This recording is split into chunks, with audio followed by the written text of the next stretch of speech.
Ruby on Rails funciona con un modelo arquitectónico llamado MVC.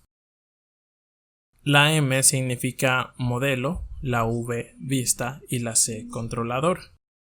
Nuestro modelo se encarga de conectarse con la base de datos y hacer que esos datos sean más fáciles de manipular en Rails. La vista se encarga de mostrar esa información, pero el controlador manipula la parte lógica de nuestra aplicación. Si vamos a quitar esto de aquí. Si nos imaginamos que una persona está en el navegador y en el navegador hace algún tipo de petición, no me quiere salir la caja, ahí está. Esa petición puede ser, por ejemplo, ver una lista de productos. Supongamos que tú tienes tu tienda en línea y quieres que los usuarios vean lo que tú vendes. Así que el usuario dice, bueno, vamos a ver qué vendes.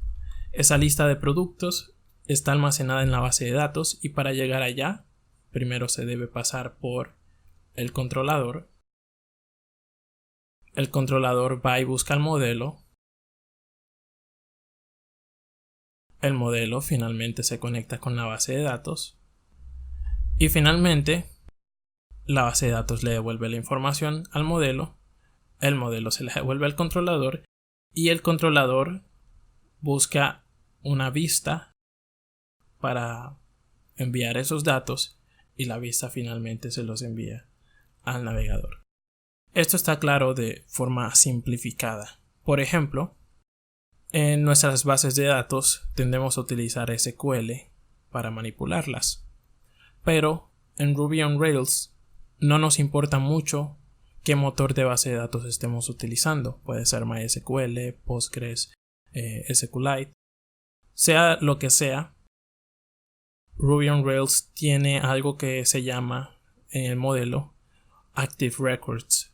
Active Records es una clase de la cual depende nuestro modelo y hace otro proceso llamado Database Abstraction, que consiste en simplificar esa conexión que nosotros hacemos con la base de datos, de tal manera que en Rails como tal no manipulamos SQL, sino que manipulamos código Ruby, incluso para las bases de datos. Es decir, en SQL, para buscar la lista de productos, seguramente tenemos una tabla que se llama productos, pero en Ruby esos productos no son una tabla, sino un objeto. Ese objeto nos va a presentar diferentes métodos para poder manipular esos datos. Así que es necesaria esta conexión. No podemos pasar directamente la base de datos de esa forma, ya que eso sería un antipatrón. Nos saldríamos del modelo arquitectónico. El controlador, una vez que tiene esos datos, tiene que pasar antes por una vista. ¿Por qué? En nuestra aplicación podemos tener diferentes vistas. Por ejemplo, aquí estamos hablando de un usuario que quiere ver nuestra lista de productos. Pero si es un usuario que tiene ciertos privilegios, de pronto nosotros como administradores vamos a querer agregar productos nuevos. Vamos a querer editar. Y en caso de que ya no necesitemos uno, vamos a poder eliminar. Esto se le conoce a este tipo de acciones como CRUD. En inglés, create, read, update, delete. Son esas acciones muy comunes que vemos en varios sitios web. Y el controlador entiende que existen ese tipo de vistas en un sitio web. Por lo tanto, esa información, esa lista de productos, se lo envía a la vista indicada que está encargada de representar esos datos. En este caso, el usuario solamente quiere ver los productos, así que estaríamos enviándolo a esta acción, a ver. Claro, es más fácil poner esto ya en práctica que estarse imaginándolo de forma un poco abstracta. Vamos a eliminar todo esto y vamos también a hacer algo poco diferente. nosotros no vamos a necesitar las vistas para lo que vamos a hacer en específico. No tenemos nada contra las vistas, pero sencillamente a nosotros no nos sirven. Vamos a manejar la parte de los datos con algo que se llama API, que es una interfaz que va a exponer esos datos para que lo puedan utilizar otras aplicaciones, o en nuestro caso una sola aplicación en específico.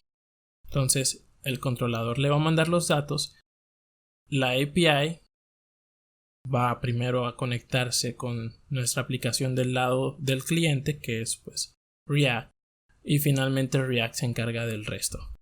Así que este es más o menos nuestro proceso. Lo que quiero que entiendan es que en Rails no vamos a hacer la típica aplicación con interfaz que el usuario pueda ver y que pueda manipular. No vamos a hacer nada de eso. Vamos más bien a producir datos con Rails, a manipular la base de datos. Y esto que vamos a generar aquí con API es un archivo JSON. Es decir, no tiene nada de interfaz gráfica. Es sencillamente un objeto que nos va a permitir acceder a esos datos. Con React nos vamos a encargar de la parte visual. Es decir, en este caso específico, React va a ser nuestra vista. Así que con eso podemos dar por terminada pues como que la parte teórica. Esto es de forma general lo que se va a hacer, está bastante simplificado.